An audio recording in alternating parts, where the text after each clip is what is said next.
मेरी लाइफ में बिहारियों से इंट्रोडक्शन कैसे हुआ, सबसे पहले वो बताता हूँ आपको। मैं मध्य प्रदेश के एक छोटे से टाउन से तमिलनाडु की एक छोटी सी डिस्ट्रिक्ट कांचीपुरम में एक कॉलेज से बीटेक करने गया। तो इस कॉलेज में महज 50 से 60 लोग ही नॉर्थ इंडियंस थे, बाकी सभी साउथ इंडियन ही थे। तो इन 50-55 लोगों में से 30 से 35 लोग तो बिहारी ही थे।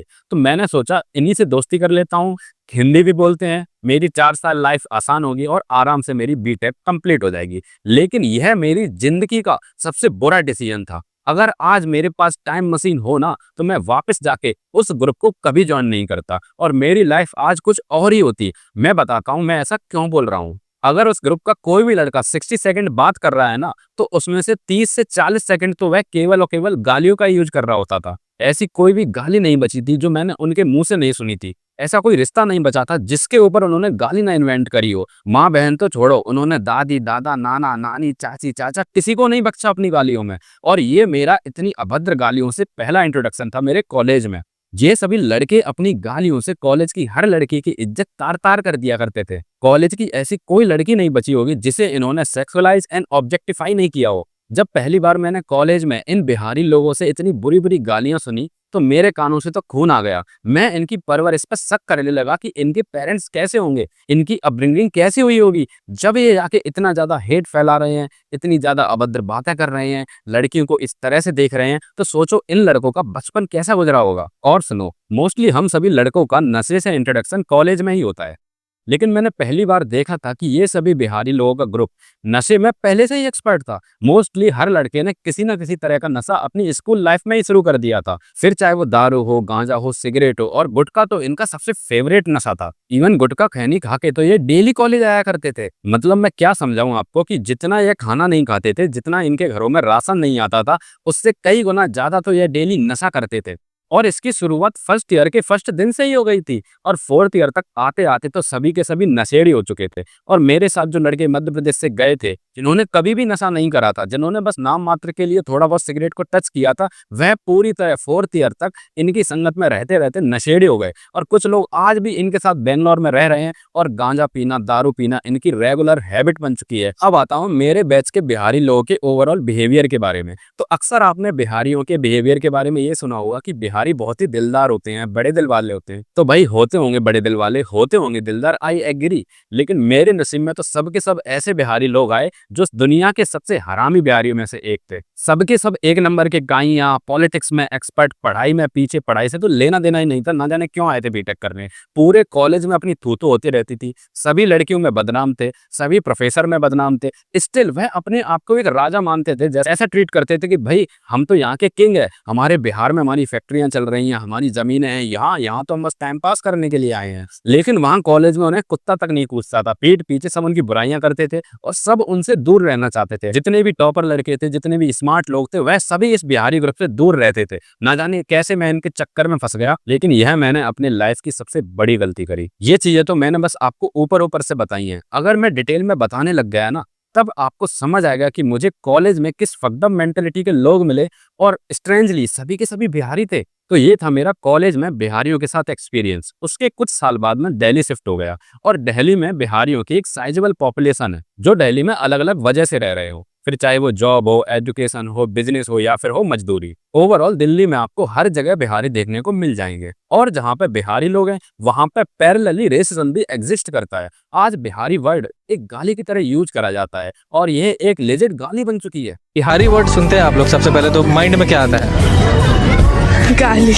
कोई इनसे इस वजह से परेशान है कि ये गंदे रहते हैं, कोई इनसे इस वजह से परेशान है कि ये हर जगह गुटखा थूकते रहते हैं, कोई इनसे इस वजह से परेशान है कि ये अलग स्टेट्स में जाके वहाँ के लोकल लोगों की जॉब्स छीन रहे हैं। कहीं किसी को इनका भोजपुरी एक्सेंट नहीं पसंद आ रहा, तो कहीं इनकी सिविक सेंस से लोग दुखी हो रखे हैं।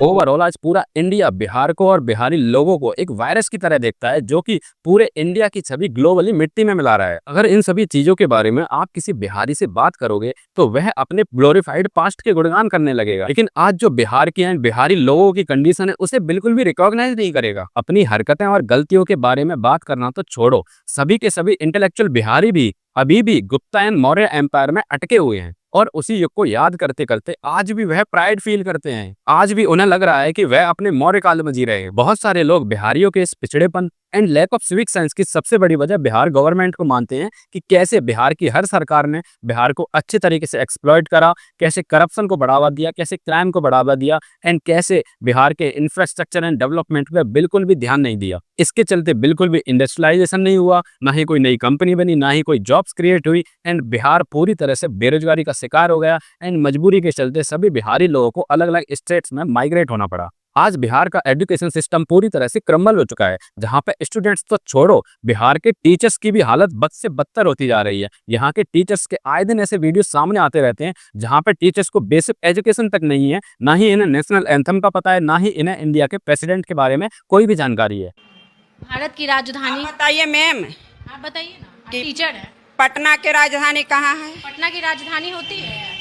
पटना की राजधानी नहीं होती है, बिहार के राजधानी होबे करते हैं, बताइए। लेकिन ये सभी बातें अगर आप किसी भी बिहारी से बोलने जाओगे तो वह गवर्नमेंट को ब्लेम करने की बजाय यह बताने लगेगा कि बिहार से तो देखो आर्यभट्ट निकले हैं, बिहार ने दुनिया को जीरो दिया है। बिहार के इंटेलेक्चुअल लोग आज भी अपने पास्ट में ही अटके हुए हैं। कोई भी बिहारी ये मानने को अभी भी तैयार नहीं है कि बिहार पूरे देश को, पूरी दुनिया को आज क्या दे रहा है सिवाय लिट्टी चोखा और गुटखे की पीक के अलावा। माय पॉइंट इज, जो भी बुराइयां हैं अगर हम उन्हें एक्सेप्ट नहीं करेंगे तो उन्हें सुधारेंगे कैसे? अगर हम अपनी बीमारी को डायग्नोज ही नहीं करेंगे तो उसका क्योर कहां से लाएंगे? मान लिया कि lack of education and lack of job opportunities की वजह से आज बिहार गरीब है, बिहार के लोग गरीब हैं, लेकिन गरीबी का मतलब ये नहीं है कि हम सभी लोग सिविक सेंस भूल जाएं। आए दिन सोशल मीडिया पे ऐसे कई सारे वीडियोस आते रहते हैं जहां पे बिहार के लोग अपने अतरंगी कारनामों से अपनी जगहसाई करवा रहे होते हैं और पूरी दुनिया के सामने इंडिया की एक बैड इमेज क्रिएट करने में पूरा योगदान दे रहे होते हैं। कहीं कोई ब्रिज चुरा ले जाता है, कहीं कोई रेलवे की पटरियां उखाड़ ले जाता है या फिर पब्लिक प्रॉपर्टी को हार्म कर रहा होता है। अभी रिसेंटली मैंने एक वीडियो देखा जहां पे बिहारी लोग योगा दिवस के दिन चटाइयों के ऊपर लड़ रहे थे। गवर्नमेंट ने जो मैट बिछा के रखी थी योग करने के लिए, उन चटाइयों को छीना झपटी मच रही थी। ऐसा केवल बिहार में ही देखने को मिल सकता है। कोई मुझे ये बताओ कि अच्छे से साफ सफाई में रहने के लिए, हाइजीन मेंटेन करने के लिए कौन सी डिग्री की जरूरत है?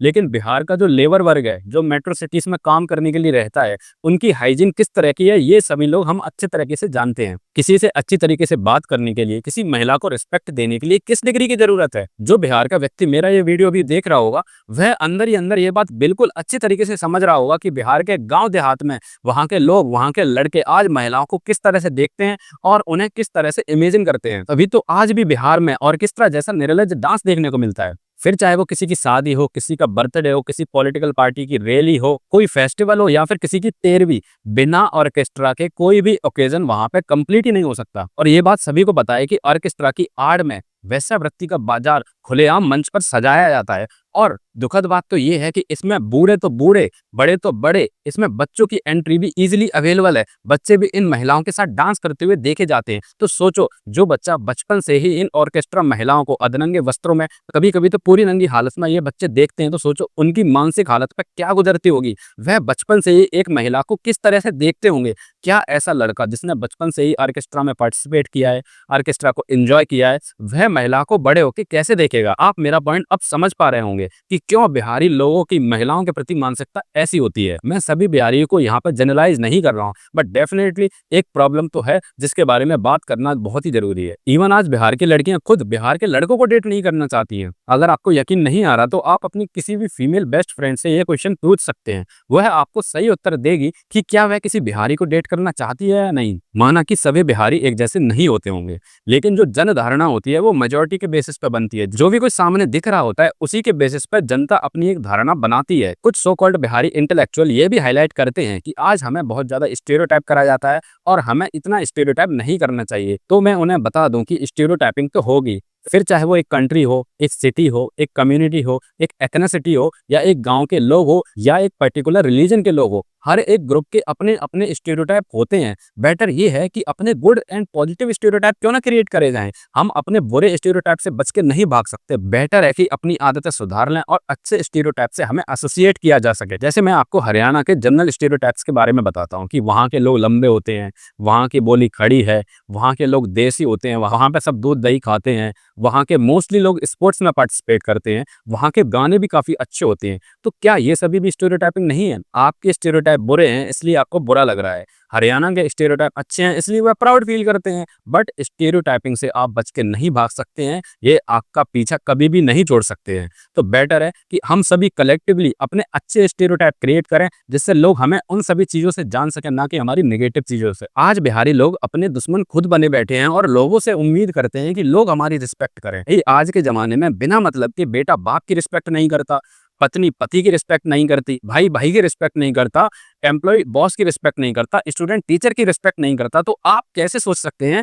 कि आप समाज में बिना कोई वैल्यू ऐड करे रिस्पेक्ट गेन कर ले? रिस्पेक्ट ऑटोमेटिकली मिलती है, छीनी नहीं जाती है, जबरदस्ती नहीं रिस्पेक्ट ली जाती है, रिस्पेक्ट अर्न करनी पड़ती है। अभी तो मैंने बिहार की GDP, per capita income, industrialisation, education, gender ratio, corruption, crime, इन सभी के बारे में बात ही नहीं करी। अगर इन सभी के बारे में भी इन डेप्थ बात करने लगूंगा ना तो यह वीडियो 1 घंटे से ज्यादा लंबा हो जाएगा। बाकी आप में से अगर कोई भी बिहारी मेरा ये वीडियो देख रहा है तो प्लीज कमेंट में लिख के जरूर बताइए कि यहाँ पे मैं कितना सही हूँ, कितना गलत हूँ, विद फैक्ट कमेंट करिए जिससे हम एक हेल्दी डिस्कशन को स्टार्ट कर पाए। बाकी आप सभी लोग क्या सोचते हो बिहारियों के बारे में कमेंट में लिख के जरूर बताइए। अगर आपको मेरा ये वीडियो थोड़ा बहुत भी पसंद आया है, थोड़ा बहुत भी इन्फॉर्मेटिव लगा है तो please subscribe to my channel जिससे मेरे जल्द से जल्द 1000 सब्सक्राइबर कंप्लीट हो पाए। तो मिलते हैं नेक्स्ट वीडियो में, तब तक के लिए जय हिंद जय बिहार।